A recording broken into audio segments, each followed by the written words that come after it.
castelo forte é o nosso Deus. Bom dia, irmãos. Irmãos, nós vamos, então, na nossa escola dominical, vamos retomar os nossos estudos na Confissão de Fé de Westminster. Nós havíamos interrompido, não é, temporariamente, para tratarmos de alguns temas avulsos, né? Mas agora nós vamos retomar ao mesmo a mesma programação, né, que nós havíamos estabelecido antes, que é estudar então a nossa confissão de fé, na verdade estudar a Bíblia, né, seguindo a confissão de fé como um instrumento didático para nos orientar nos temas, né, que a Escritura aborda. Então, nós vamos retomar, e para retomarmos, nós vamos agora reiniciar, então, no capítulo 4 da Confissão de Fé, que é o capítulo que trata da criação. Nós já vimos o capítulo que trata das Sagradas Escrituras, que é o primeiro capítulo, falando sobre o poder da Escritura Sagrada, de ser ela a palavra de Deus, de ser ela infalível, suficiente, inerrante. Depois nós vimos no capítulo 2 acerca do ser de Deus, quem é Deus, não é? Então, tratando das perfeições do Senhor. No capítulo 3, nós vimos acerca dos decretos eternos de Deus, ou seja, o Deus que estabeleceu todas as coisas conforme a sua pré-ordenação, Deus que pré-ordenou todas as coisas para que, de fato, as coisas aconteçam conforme os seus decretos. E agora o capítulo 4, que trata da criação. Esse é um capítulo, curiosamente, apesar de ser um capítulo extremamente importante, não é? Porque trata de um ponto crucial da nossa doutrina, que é exatamente acerca da criação divina de todas as coisas, a criação do homem, a criação da natureza, não é? Mas ele é um capítulo curto, ele é um capítulo que traz apenas um parágrafo ali na confissão, e por isso mesmo ele também será, né, será mais curto aqui na nossa exposição.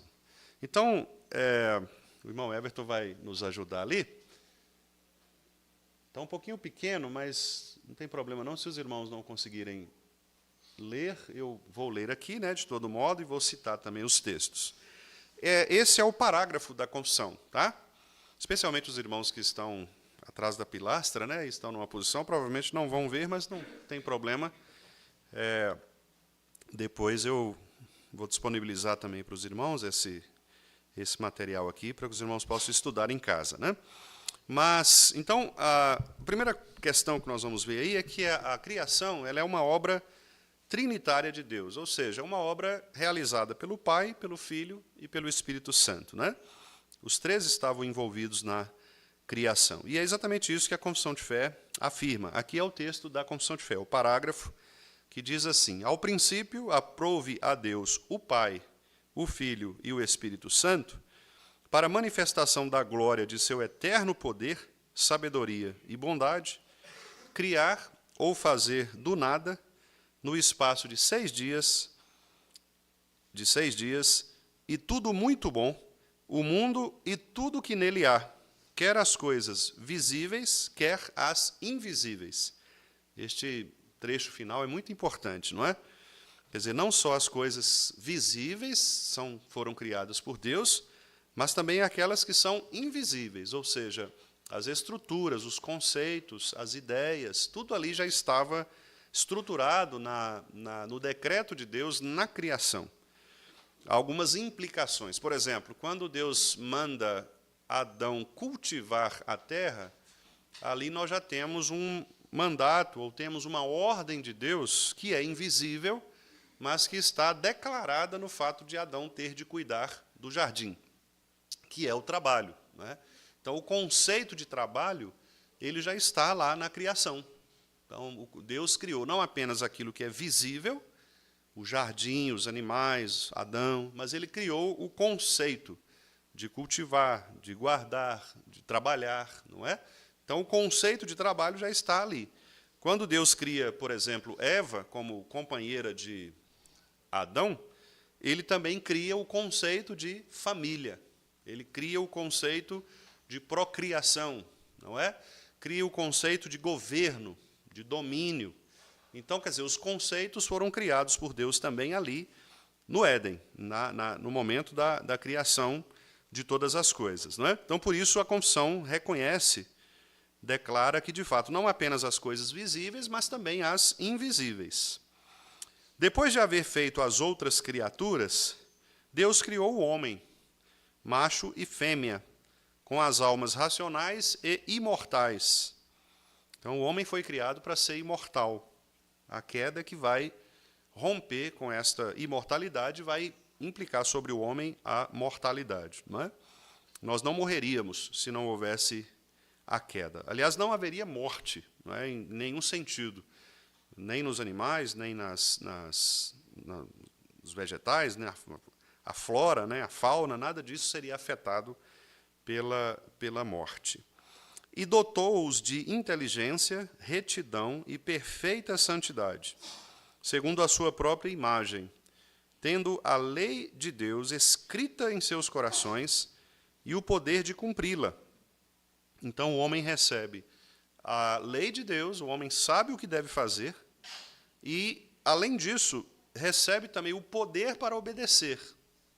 Então o homem não descumpriria a ordem de Deus, não fosse aquilo que nós vimos, né, e que a confissão também reconhece, que é a possibilidade de transgredi-la, sendo deixados à liberdade de sua própria vontade, que era mutável. Aqui é a questão que a gente chama de livre-arbítrio. Então, nesse momento da criação, o homem, sim, tinha livre-arbítrio, uma vontade livre, capaz de, por exemplo, transgredir a lei de Deus. Com a transgressão, o homem, então, vai perder essa liberdade de vontade, esse livre-arbítrio, e vai se tornar, na linguagem do apóstolo Paulo, lá em Romanos, escravo do pecado. De modo que o homem, depois da queda, não mais possui o livre-arbítrio. Então, a liberdade de vontade ela só existe nesse momento da criação, quando Deus criou os homens com poder de inteligência, retidão, perfeita santidade, mas com a possibilidade de transgredir a lei do Senhor. Tendo transgredido a lei, o homem cai, e na queda ele então perde a capacidade de se voltar para Deus, tornando-se, portanto, escravo do pecado. Aí tem alguns textos, e eu gostaria que nós, então, lêssemos esses textos, não é? Para início de aprendizado, porque eles são fundamentais para que a gente entenda como que a Bíblia, então, apresenta, de fato, estas teses, né, que a confissão, por sua vez, também nos apresenta aqui. Então, vamos ver inicialmente Romanos, capítulo 9, verso 36.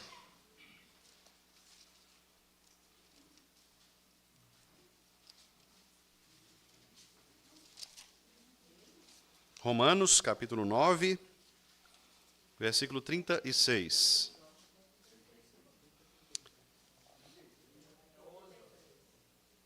Só um minutinho. Então, tá errado aqui. Sim, só um pouquinho, paciência.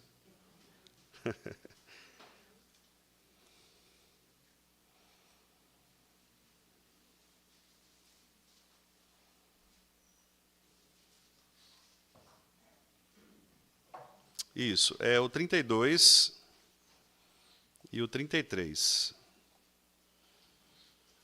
Diz assim: por quê?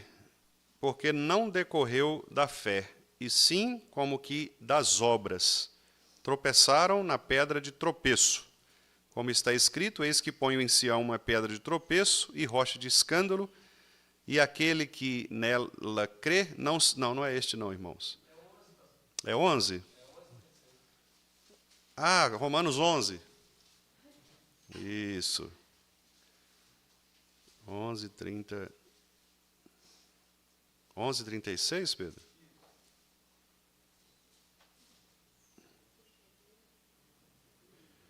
Porque dele, por meio dele, para ele são todas as coisas, a ele, pois, a glória eternamente. Amém. É isso? Espera aí, irmãos, deixa eu fazer um negócio diferente. Isso acontece porque a aula é ao vivo, né? E vocês sabem que ao vivo é diferente, né? Eu vou só conferir aqui, para a gente não fazer errado mesmo, né?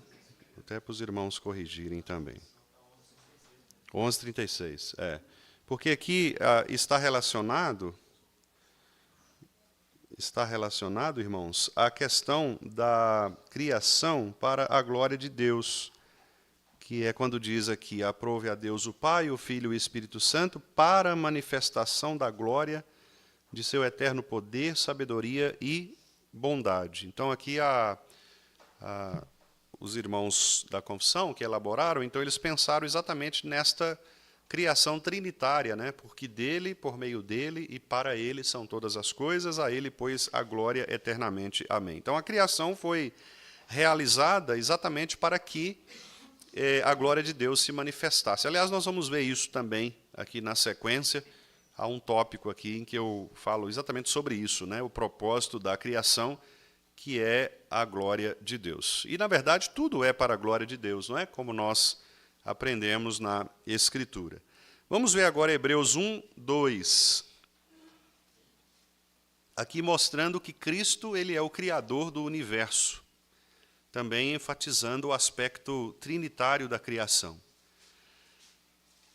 Hebreus 1, versículo 2, que diz assim, nestes últimos dias nos falou pelo Filho, a quem constituiu herdeiro de todas as coisas, e aí vem o trecho, pelo qual também fez o universo. Né? Então, Cristo como Criador também do universo. Do mesmo modo também o Evangelho de João, capítulo 1, versos 2 e 3, da mesma maneira também, apresentando o Verbo, que é Cristo, como Criador. Ele estava no princípio com Deus e todas as coisas foram feitas por intermédio dele. Olha só o que diz lá João 1,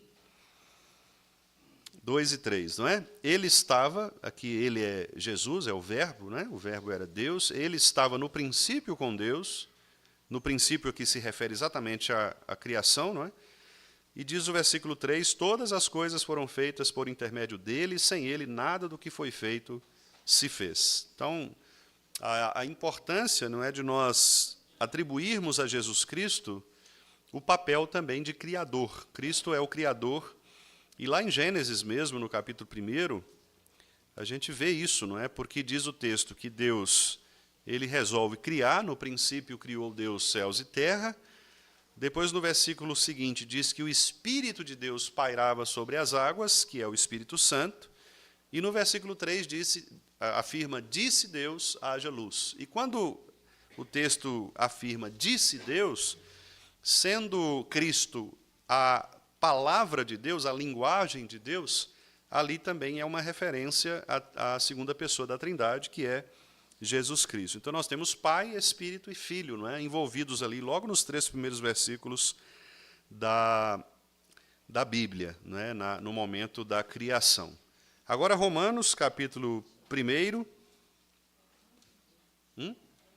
1:20.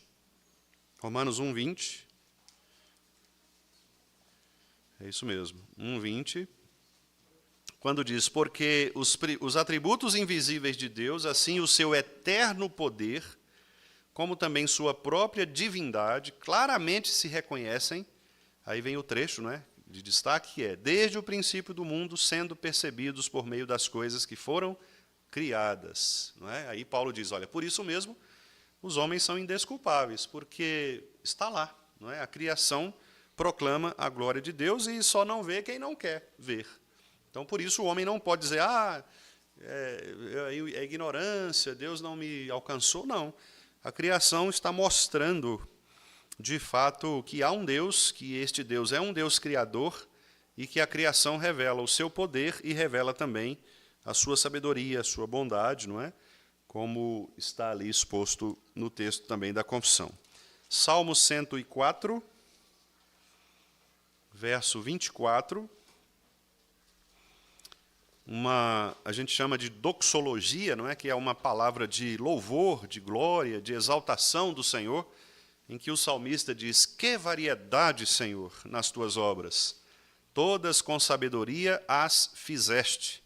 Cheia está a terra das tuas riquezas. Não é? Então, que variedade, Senhor, nas tuas obras! Todas com sabedoria as fizeste. O nosso Deus criou todas as coisas com poder, com sabedoria e também pela sua bondade. Vamos ver Jeremias 10, versículo 12. Jeremias 10, 12.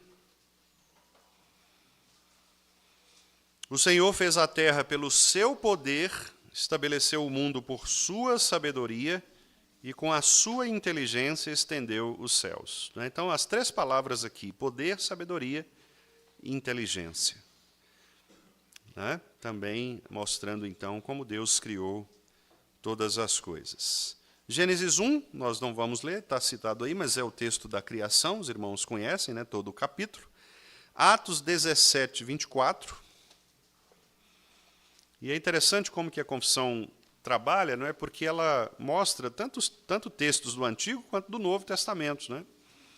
Para mostrar exatamente esta unidade de propósito entre os escritores bíblicos, que, mesmo tendo escrito em tempos muito diferentes, em épocas muito distantes, eles continuaram afirmando, o poder de Deus na criação, replicando aquilo que Moisés, então, escreveu lá no Gênesis, Atos 17, 24, o famoso discurso de Paulo, em Atenas, lugar de filósofos. Ele estava ali no meio de gente muito capacitada, mas que eram pessoas idólatras. E a idolatria cegou os olhos e os corações dessas pessoas, de modo que eles serviam a vários deuses, menos ao Deus verdadeiro, Deus Criador. Então, Paulo diz aí no verso 24 de Atos 17, o Deus que fez o mundo e tudo que nele existe, sendo ele Senhor do céu e da terra, não habita em santuários feitos por mãos humanas.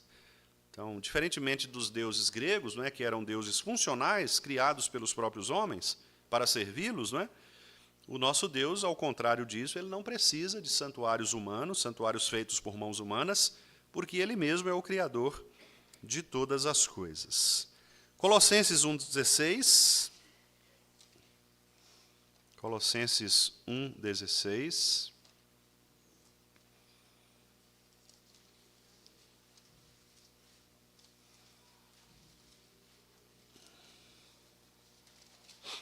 Colossenses 1,16. Pois nele foram criadas todas as coisas, nos céus e sobre a terra, as visíveis e as invisíveis, como eu já destaquei, sejam tronos, sejam soberanias, quer principados, quer potestades.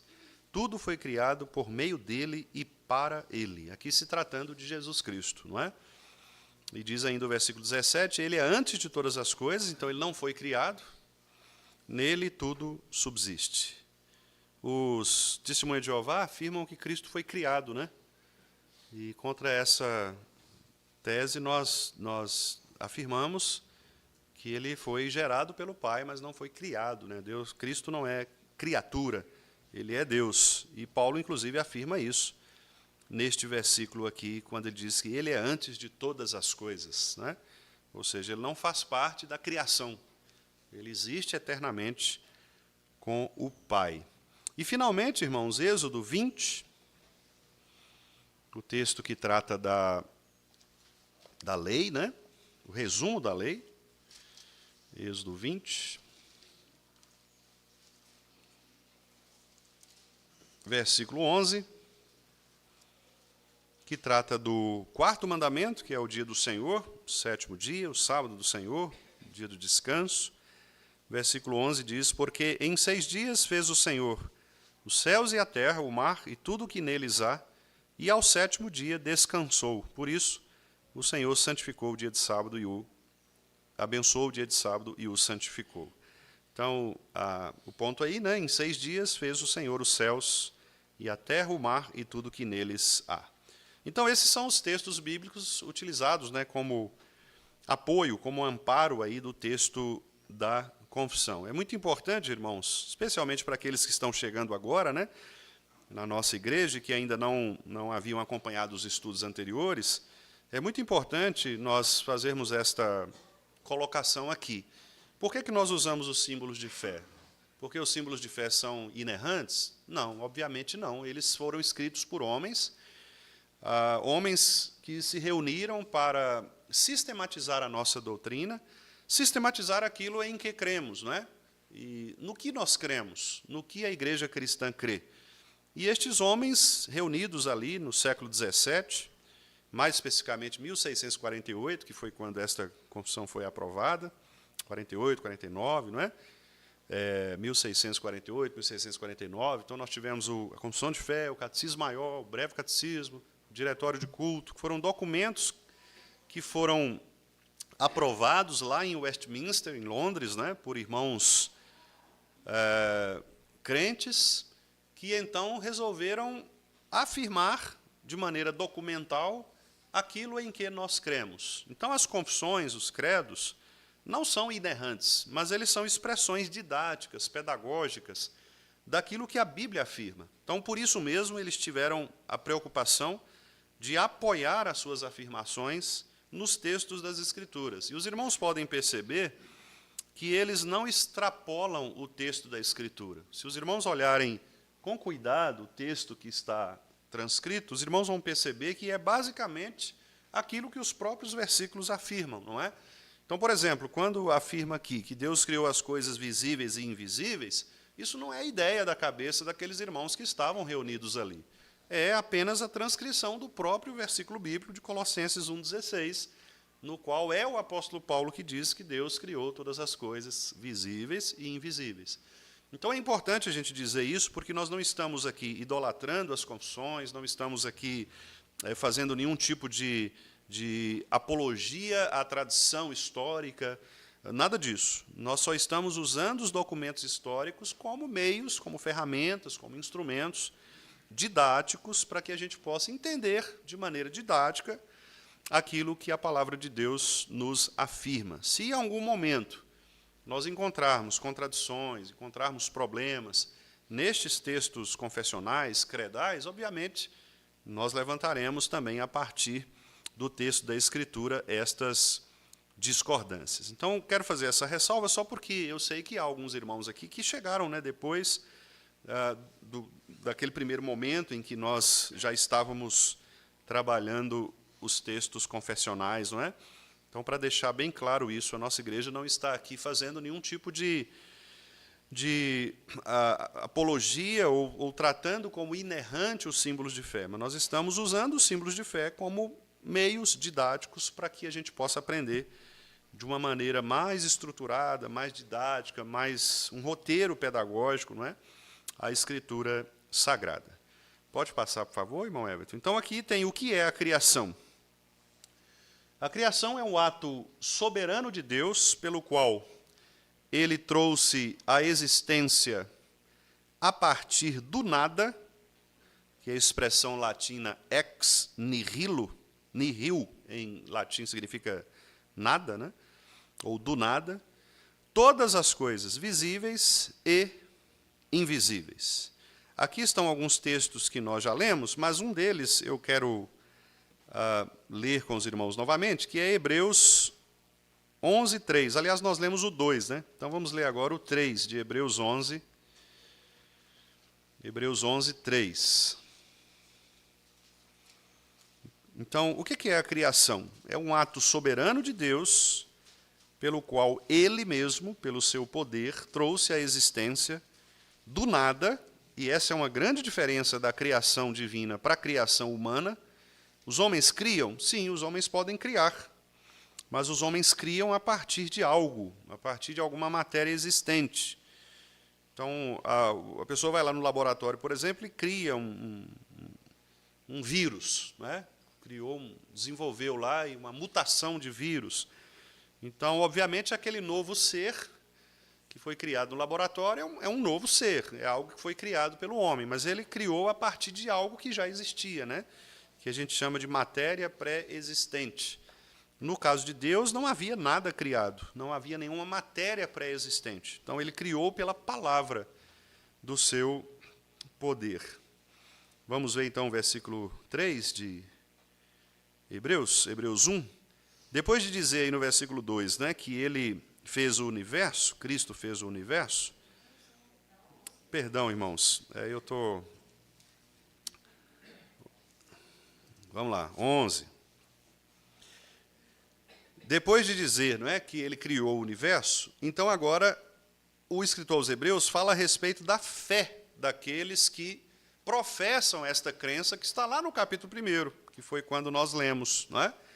Ele diz assim, então, pela fé, entendemos que foi o universo formado pela palavra de Deus, de maneira que o visível veio a existir das coisas que não aparecem.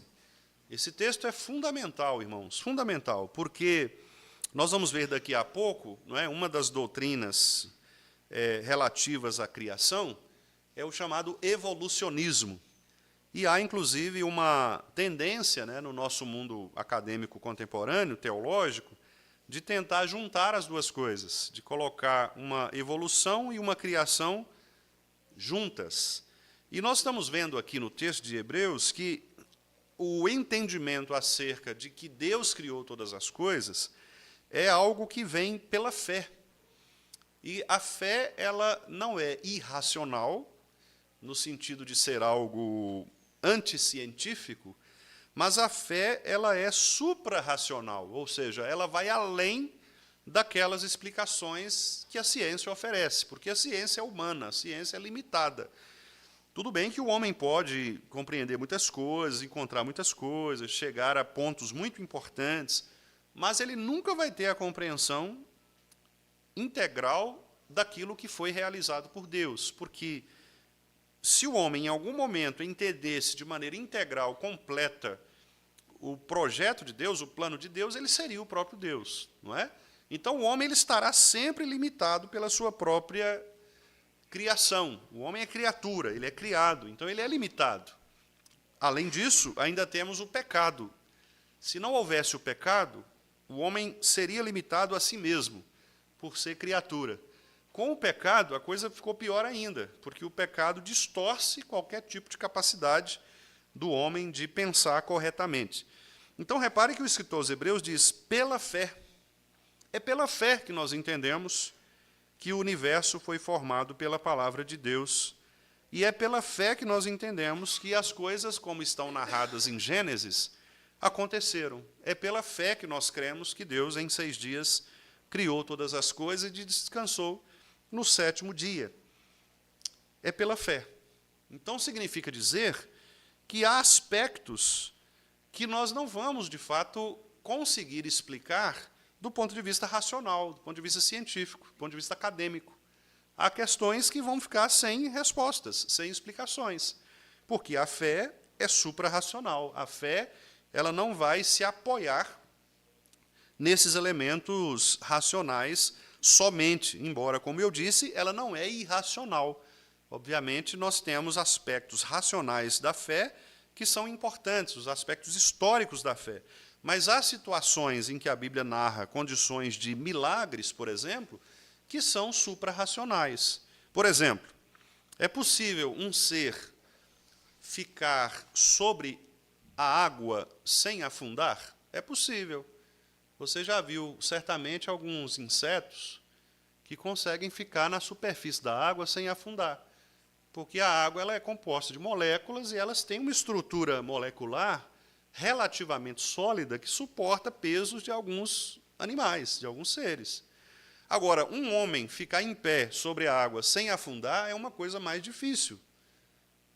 Brincam, né, que é só se fosse no rio Tietê, né? Por causa da poluição, você consegue ficar em cima do lixo ali. Então... Mas, até onde nós sabemos, o mar, o lago, né, em que Pedro estava, não era um lago tão contaminado, tão sujo quanto o rio Tietê. Então, só pode ter sido milagre. Pedro não ficaria em pé sobre a água, tendo o peso relativamente, nós não sabemos qual era o peso de Pedro, se ele era magro, gordo, não é? mas era o peso de um homem adulto. Então, muito provavelmente, a menos que ele tivesse sobre uma pedra, algo assim, a Bíblia diz que ele estava sobre a água e não submergiu, não é? Então, isso é um milagre. Quer dizer, como é que nós entendemos isto? Como um milagre. Nós entendemos isto pela fé. Então, este é o aspecto da fé que precisa ser considerado. Quando Satanás fala com Jesus, transforme estas pedras em pães, a química moderna consegue transformar um elemento em outro? Consegue. Se você for a um laboratório, os químicos conseguem transformar algumas moléculas estruturais de determinada substância e transformá-la em outra. E Jesus poderia fazer isso de um ponto de vista racional, do ponto de vista científico. Mas nós sabemos que o ponto que está sendo questionado ali não era o aspecto da possibilidade de uma substância, de um ser, se transformar em outra. O que estava sendo colocado ali, o que estava sendo questionado por Satanás ali, era, sobretudo, a obediência de Jesus Cristo à palavra de Deus ou à palavra de Satanás. Que Cristo poderia modificar? Poderia. Mas se Cristo modificasse, ele daria ouvidos a Satanás, obedeceria a Satanás ao invés de obedecer ao Pai. Então, repare que a fé, ela não é irracional. A nossa fé não é uma fé irracional, a ponto, por exemplo, de alguns agnósticos ou ateus dizerem: o crente é gente boba, é gente manipulada, não é? Crente é gente sem conhecimento, não é? Não, nós não podemos aceitar esse tipo de argumento, até porque nós temos muitos crentes ao longo da história que foram pessoas extremamente capazes nas suas áreas de atuação, seja na filosofia, seja na própria ciência, não é? Muitos crentes comprometidos e que eram cientistas. E hoje nós ainda temos crentes comprometidos com a palavra de Deus que são cientistas. Agora, há aspectos que a fé, que a ciência não consegue responder. E nestes aspectos, nessas situações, a fé ela ultrapassa esses limites, por isso nós chegamos dizendo, não é, que ela é supra-racional, quer dizer, ela não é irracional, mas também ela não se restringe ao racional, ela está além daquilo que é próprio da racionalidade humana.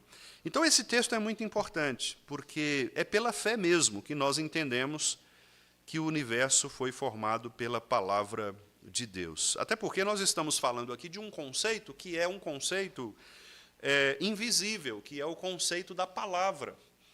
A criação ela é pela palavra, ou seja, Deus disse, haja luz e houve luz. Não há nenhuma manipulação da parte de Deus de objetos materiais. Não é? O texto não diz que Deus pegou determinado planeta, até porque não tinha, né? Foi do nada, mas suponhamos que tivesse uma matéria pré-existente. Então, não está dizendo que Deus pegou um meteoro e que moldou esse meteoro. Não, foi pela palavra. Então, para você crer nisto, é preciso fé. A fé que muitos cientistas, que muitos ateus não têm, porque não lhes é dada essa fé. Porque a fé é um dom de Deus, não é? A fé é um dom de Deus. Então, para crer que Deus criou todas as coisas no espaço de 6 dias, do nada, é necessário fé. Nós não precisamos de explicações científicas para isso. Nós precisamos de fé. Nós precisamos de fé. E a fé é um dom de Deus. Então, todos crerão que Deus criou todas as coisas em 6 dias pela palavra do seu poder? Não. Porque a fé não é dada a todos. A fé é dada apenas aos eleitos.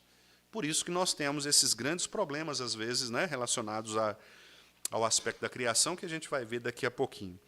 Eu coloquei também do outro lado aqui. Os irmãos não se preocupem, tá, com a visualização. Eu até comentei com o Pedro, né, porque como nós estamos... O espaço aqui é diferente do espaço da tela lá de cima, né? Então, o formato acaba reduzindo mesmo. Nos próximos, eu vou tentar colocar menos texto, né, colocar maior, para os irmãos acompanharem. Se fosse lá em cima, provavelmente estaria mais visível aos irmãos, porque seria mais expandido, né? Bom, quais são as características da criação? Nós já falamos algumas coisas aqui, mas vamos retomar. Então, Primeiro, foi realizada pelo Pai, pelo Filho e pelo Espírito Santo, né? Então, a Trindade estava envolvida na criação. Vamos abrir esse texto aí de Salmo 104.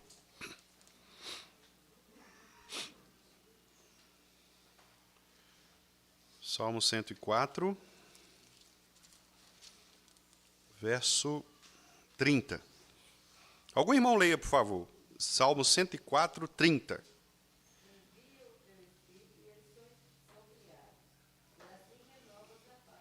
Isso, aqui falando do Espírito Santo, né? O salmista está dizendo, olha, quando o Senhor envia o teu Espírito, as coisas são criadas. Eles aqui são os animais. Os irmãos podem perceber aí que os textos, os versículos anteriores, estão falando da criação, não é? Fala do mar, dos animais pequenos e grandes, lá no verso 25, não é?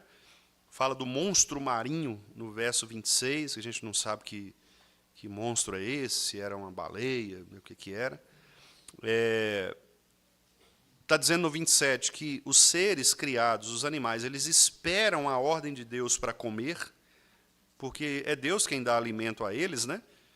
Então, você não vê um gavião, por exemplo, plantando alguma coisa, ou cultivando, plantando não, né? Cultivando algum tipo de espécie de passarinho para ele comer depois, ou cultivando algum tipo de roedor, né?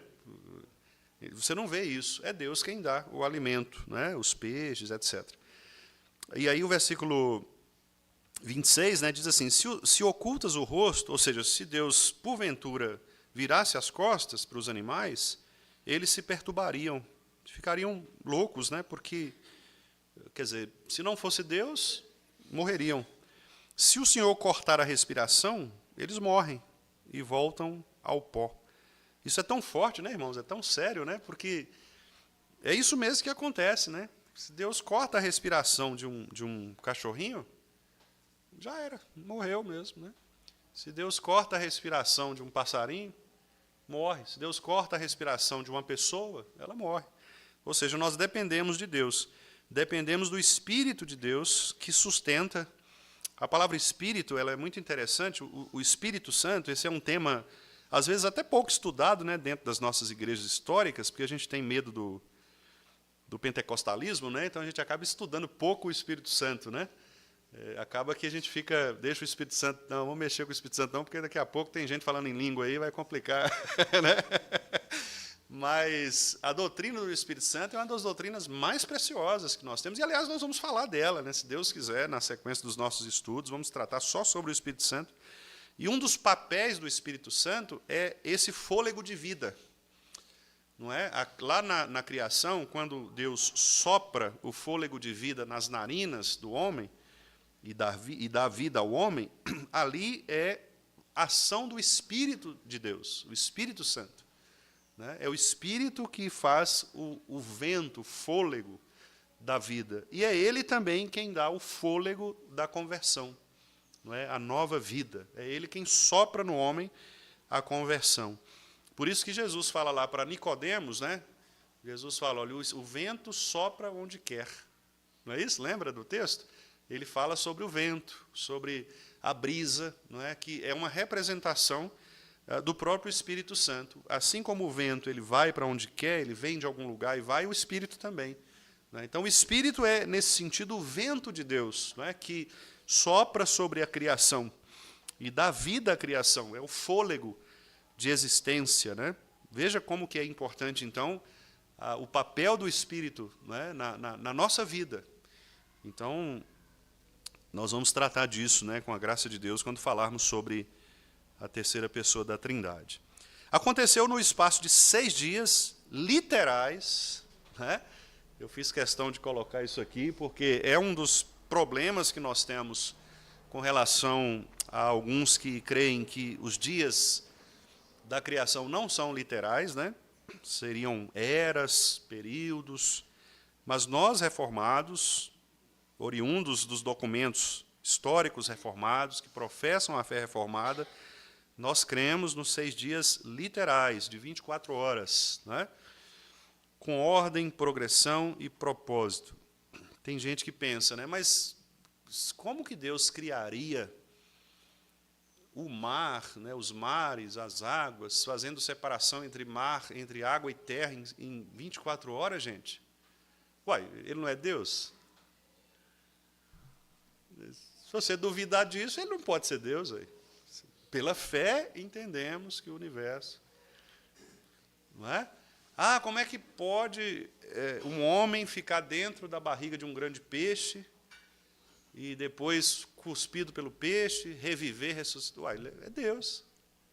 Se ele não for Deus, aí realmente ele não conseguiria fazer isso. Mas ele é Deus. Não é? Como é que pode alguém chegar na frente de um túmulo e falar, sai daí, Lázaro? Não é? É porque ele é Deus. Então, quer dizer, o mesmo Deus que mandou Lázaro sair, o mesmo Deus que curou a cegueira de um homem com cuspe e lama, né? Eu estou sabendo que você falou que se... Né, Mike? Se fosse Jéssica, ia ficar cega o resto da vida. Né? É porque eu brinquei no sermão, falando de Jesus cuspiu e passou, né? Aí o Mike falou, Jéssica, se fosse você ia ficar cego a vida inteira, porque você não ia ter coragem do cuspe, né? Então, como é que você crê nisso? Não é? Como é que você crê que um cuspe ali, uma saliva de Jesus misturado na terra, é um negócio que realmente não dá para explicar do ponto de vista racional, né? Racional. Mas é milagre. Então, quer dizer, crer nos 6 dias literais não é nenhum problema para aqueles que creem que Deus retirou um homem da barriga de um peixe, que Deus retirou um morto do túmulo, que Deus retirou a cegueira de uma pessoa usando a lama.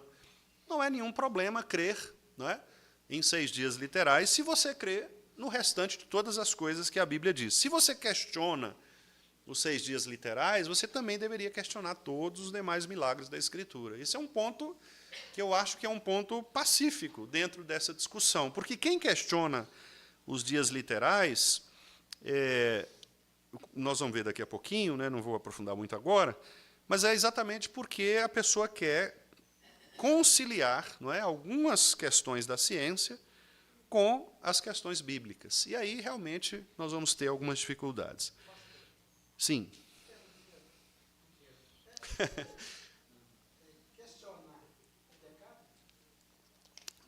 Desde que o questionamento seja com base em algo que a própria Escritura afirma, eu creio que não. O questionamento pecaminoso, segundo a Escritura, é aquele questionamento que duvida do próprio ser de Deus e das suas perfeições.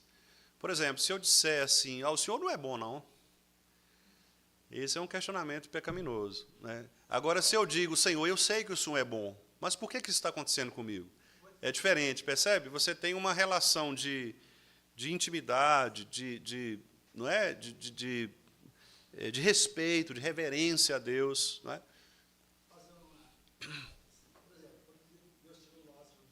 Sim. Sim. Poderia. Sim, sim. Uhum. Então, provavelmente tem provavelmente há algo envolvido aí no texto, que a gente precisa analisar, estudar o texto e ver por que Jesus tomou uma decisão como essa. Né? Esse tipo de questionamento aí não é pecaminoso, não, Ronaldo. Esse tipo de questionamento, pelo contrário, é até desejável, porque é um tipo de questionamento que você faz para entender o propósito, né, de Deus ali, no caso Cristo. Né? Não é pecaminoso esse tipo de questionamento. O questionamento pecaminoso é quando você duvida da ação de Deus, do poder de Deus, e aí nós podemos correr o risco de blasfemar, correr o risco de murmurar, né? E aí se transformar num pecado. Né? Mas quando nós questionamos a partir de uma relação senhor e servo, não é pecado.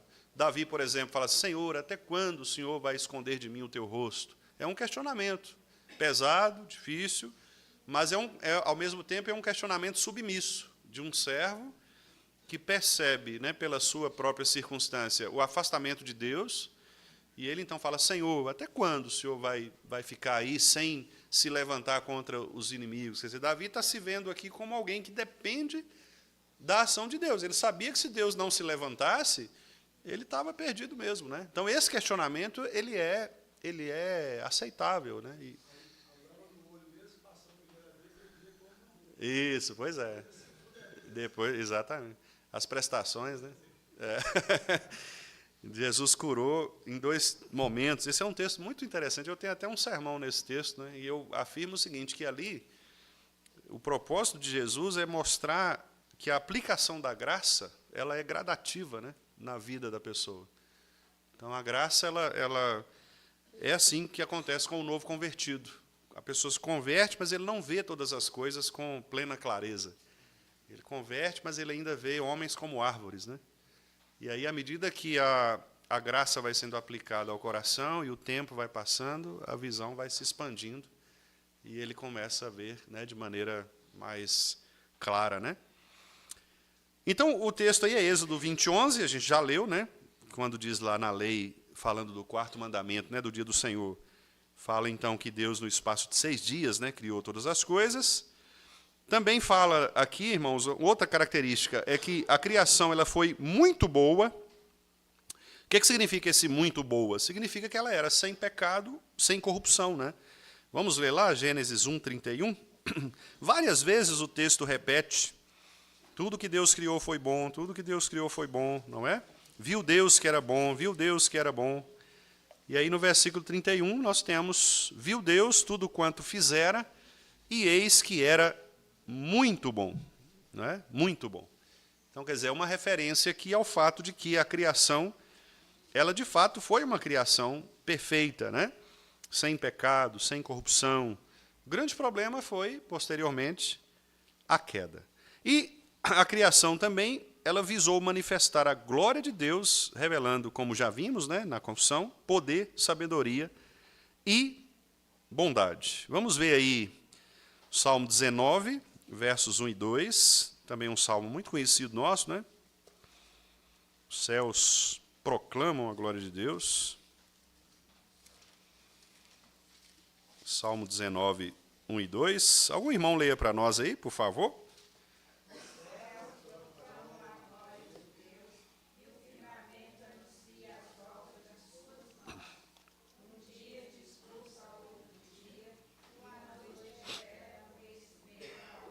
Isso, obrigado. Aí nós poderíamos ir até o 6, né? Porque até o 6 fala sobre a criação, né? Mas aqui os 2 versículos mostram que os céus eles anunciam, proclamam. Proclamar aqui é pregar, anunciar. É o mesmo papel dos profetas. Os profetas proclamavam, né? Então aqui Deus está usando a criação para pregar. A criação prega a glória de Deus, anuncia, ela fala sobre a glória de Deus, não é? E isso mostra o poder de Deus. Quando diz lá, uma noite revela conhecimento a outra noite, é porque as noites vão se passando, e à medida que a noite seguinte vem, ela tem um conhecimento mais expandido da noite anterior. Essa é a ideia, né? Ou seja, um dia ele discursa outro dia, ele apresenta o outro dia, e esse dia ele sabe um pouco mais do dia anterior, né, que mostra um progresso na criação. E se você for lá em Gênesis, você vai perceber exatamente isso, que a criação ela é gradativa, né? Então, primeiro Deus cria os espaços nos 3 primeiros dias, depois ele preenche os espaços, não é? Eu costumo brincar dizendo que ali Deus cria a teoria dos conjuntos na matemática, né? Porque a teoria dos conjuntos é exatamente isso. Você tem um espaço e você tem os números que compõem aquele espaço, você preenche o espaço e esses espaços vão se interseccionando, né? Eles vão criando interseções entre si, né? Então, Deus cria ali a geometria, porque ele cria primeiro o prédio para depois habitar o prédio. Então, você tem uma geometria, você tem toda uma arquitetura divina ali, né, na criação. Então, tudo isso revela o poder de Deus, a bondade, né, a misericórdia, o amor de Deus, tudo estava presente ali. O ser de Deus estava envolvido no ato criacional. Vamos ver Apocalipse 4:11. Apocalipse 4:11. Finalmente eu parei de errar os textos, né? Apocalipse 4:11. Tu és digno, Senhor e Deus nosso, de receber a glória, a honra e o poder. Vamos ler esse pedacinho agora? Porque todas as coisas tu criaste, sim, por causa da tua vontade vieram a existir e foram criadas. Muito bonito, né? Então, quer dizer, todas as coisas tu criastes, e criastes por tua vontade. Deus quis criar, né? Poderia não criar? Poderia. Ele é Deus, nada disso existiria. Deus continuaria existindo, mas pela vontade dele, ele quis criar. Para quê? Aí a gente volta na primeira parte do versículo. Para que ele receba glória, honra e poder. Então, tudo para a glória de Deus, de fato, como está expresso. Então, Deus não formou o universo a partir de matéria pré-existente, mas o criou soberanamente, demonstrando que todas as coisas dependem exclusivamente dele. Pode passar, por favor, aí, irmão Everton? Acho que dá para a gente ir mais um slide. Quem participou da criação, né? Aí eu fiz aqui um pequeno gráfico, mostrando ali o Deus Pai, que é a fonte e origem do decreto criador. Então, quem decreta, né, a fonte da criação é Deus Pai. O Filho é o agente, é aquele que executa o plano do Pai. E o Espírito Santo, como eu já também antecipei, é aquele que vivifica e santifica a criação. Aí nós temos 3 textos também, vou pedir os irmãos para abrirem. Vamos abrir primeiro Coríntios 8:6. Primeira carta de Paulo aos Coríntios 8:6.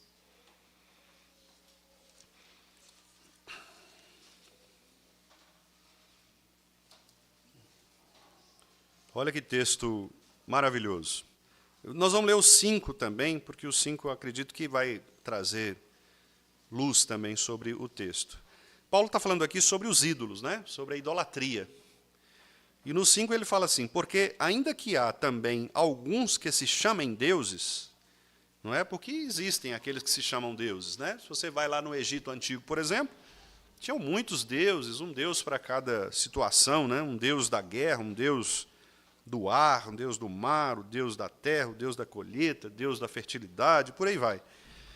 Embora muitos se chamem deuses, quer no céu ou sobre a terra, como há muitos deuses e muitos senhores, todavia, quer dizer, aí ele contraria, né, essa ideia. Então veja que Paulo não está afirmando que os deuses falsos são deuses. Porque alguém poderia ler o versículo 5 e falar, então Paulo está atestando, está confirmando aqui a existência de muitos deuses, né? Mas aí no versículo 6 ele diz, todavia, ou seja, embora as pessoas pensem isso, para nós há um só Deus, o Pai, e aí vem o trecho que eu quero destacar, de quem são todas as coisas e para quem existimos, e um só Senhor Jesus Cristo, pelo qual são todas as coisas e nós também por ele. Então o ponto aqui é, há um só Deus, o Pai, para quem existimos e de quem são todas as coisas. Isso mostra então a origem, a fonte, né, criacional. Deus é aquele para quem nós existimos. Deus, o Pai, é aquele para quem nós existimos. Nós estamos aqui porque Deus, o Pai, assim o decretou. Vamos ver Jesus Cristo agora como agente. Já lemos esse texto, mas vamos repeti-lo. João, capítulo 1, verso 3. O verbo que estava com Deus, o verbo que era Deus, no princípio, diz o versículo 3, então todas as coisas foram feitas por intermédio dele, e sem ele nada do que foi feito se fez. Jesus Cristo, irmãos, é o grande executivo do Pai, não é? O Pai decreta, Cristo faz cumprir aquilo que o Pai decretou. Cristo é o secretário executivo, né? É aquele que pega o decreto do Pai e faz cumprir o decreto do Pai. Não é? Em todas as coisas isto acontece. Inclusive, ele próprio diz isso, né? Lá no Evangelho, nos Evangelhos, O próprio Jesus diz, olha, eu estou aqui para cumprir a vontade do meu Pai. Não é? O meu Pai trabalha o dia inteiro e eu também trabalho porque eu estou aqui para cumprir a vontade do meu Pai. Né? Então, a obediência de Jesus ao decreto divino é exatamente o que faz com que Cristo seja este executor de todas as coisas. Então, como todas as coisas foram criadas por intermédio de Jesus, foi Ele quem executou. Por isso, a minha tese aqui, né, de que o texto de Gênesis 1:3, quando diz, disse Deus, haja luz e houve luz, eu atribuo ali a expressão disse Deus a Cristo. Não é? Então, quem disse ali, na verdade, não foi o Pai. Quem disse ali foi Cristo, porque Cristo é o executor da obra do Pai. Deus cria, Ele planeja a criação, versículo 1, e no versículo 3 de Gênesis, Cristo faz agir, não é? E dá vida, né, à criação por meio do seu Espírito. E o Espírito, como nós também já afirmamos, é aquele que vai, então, vivificar, vai soprar o fôlego de vida e vai sustentar a criação. Vamos ver esse texto de Jó 33:4. Jó 33:4. Espero que esteja certo aí. Jó 33:4. Ó, tá certo. O Espírito de Deus me fez, e o sopro do Todo-Poderoso me dá vida. Está vendo que a declaração de Jó aqui, quando ele fala, o Espírito de Deus me fez, porque aí você falou, mas o pastor não acabou de falar que foi Jesus quem executou? Como é que é o Espírito que executa? Porque é um trabalho trinitário, Pai, Filho e Espírito Santo. E Jó está declarando aqui que a vida é um dom de Deus por obra do Espírito de Deus. É o Espírito que sopra a vida. Né? É o Espírito que dá vida. Então, Lohane, quando você for fazer o ultrassom e aparecer lá o coraçãozinho batendo, né? Ali é o Espírito Santo, é o Espírito de vida que está ali soprando. Né? Cada batida do coração, cada respiração, não é?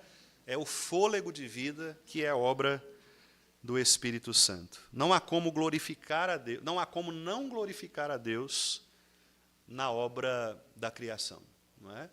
E o nascimento de um filho, o crescimento de uma criança é um dos exemplos mais poderosos que nós temos da ação do Espírito Santo quanto a ser ele vivificador e sustentador, né? O que sustenta um embrião, não é, de 6 semanas, 7 semanas? Você já ouve ali o coraçãozinho, não é? O que sustenta para que ele se desenvolva adequadamente, para que passe ali os 9 meses, né, no ventre materno, para que venha ao mundo? O que sustenta, senão o fôlego de vida que é o Espírito Santo que sopra ali, não é? Então veja que só por isto, e aí eu volto lá em Paulo, em Romanos, os homens são indesculpáveis. Porque a criação mostra que há um Deus. A criação mostra que Deus está ali. Mas a dureza do coração, o pecado, a queda, tudo isso perverte a visão do homem e ele, então, dá glórias ao Criador, à criatura, ao invés do Criador, não é? Isso significa, então, irmãos, que a criação, como nós temos afirmado, é uma obra trinitária, refletindo, então, a comunhão e a harmonia eterna de Deus, Deus Pai, Filho e Espírito Santo. A natureza da criação, portanto, não é fruto de acaso ou de forças impessoais, como, por exemplo, o evolucionismo afirma, né? Forças impessoais, o grande Big Bang, a explosão, ou qualquer tipo de arranjo mecânico do universo, não é? Como propôs, por exemplo, os físicos, como Einstein, como Stephen Hawking, né, e outros.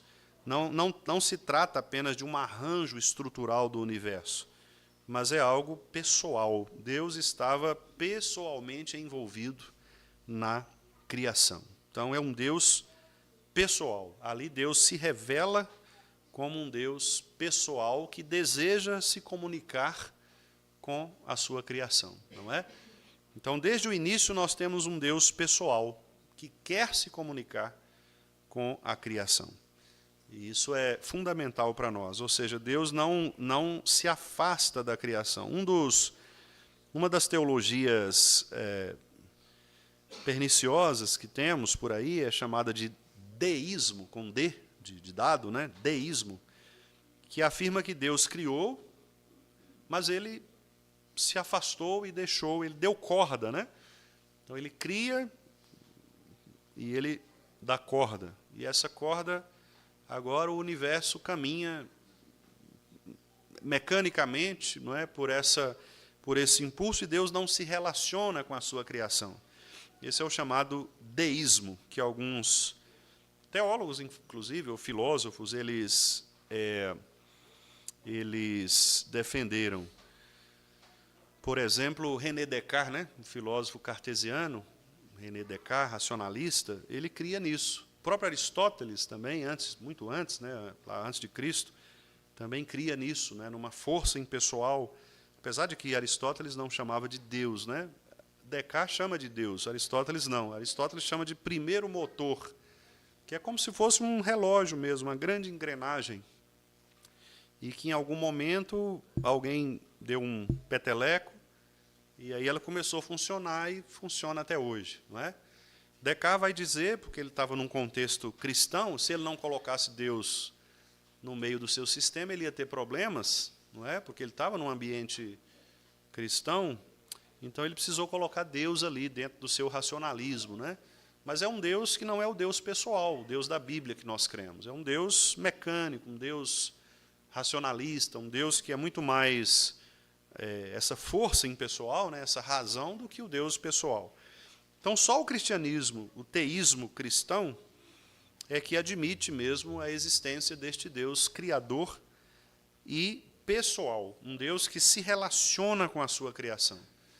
Então, quando você vê uma grama nascendo, quando você vê um passarinho cantando, quando você vê a água de uma cachoeira caindo, o barulho da água, o barulho que a água faz, que o Salmo chama de fragor das catadupas, né? Fragor das catadupas é isso. O fragor é som, catadupa é cachoeira. Então, o som da cachoeira, né? Tudo aquilo ali é Deus se relacionando pessoalmente com a sua criação. Por isso que os Salmos 147, 8, 9, 150, eles falam sobre isso, sobre a criação que louva a Deus. Todo ser que respira, louve ao Senhor. Não é? Os rios batam palmas. É isso. É porque Deus se relaciona pessoalmente com a sua criação. Não é? Deus não está alheio à criação. Então, quando há um tsunami, Deus está no tsunami, porque não poderia haver um maremoto sem que Deus ordenasse que esse maremoto existisse. Quando há a erupção de um vulcão, Deus está ali, ordenando que o vulcão se manifeste. Não é? Quando há grandes tempestades, tormentas, furacões, tornados, Deus está ali. Há uma relação pessoal com a criação.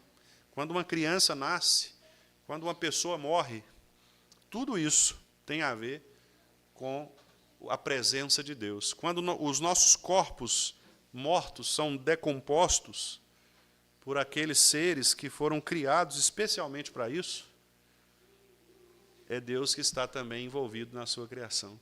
Então, Deus não está ausente, Ele está em toda a sua criação.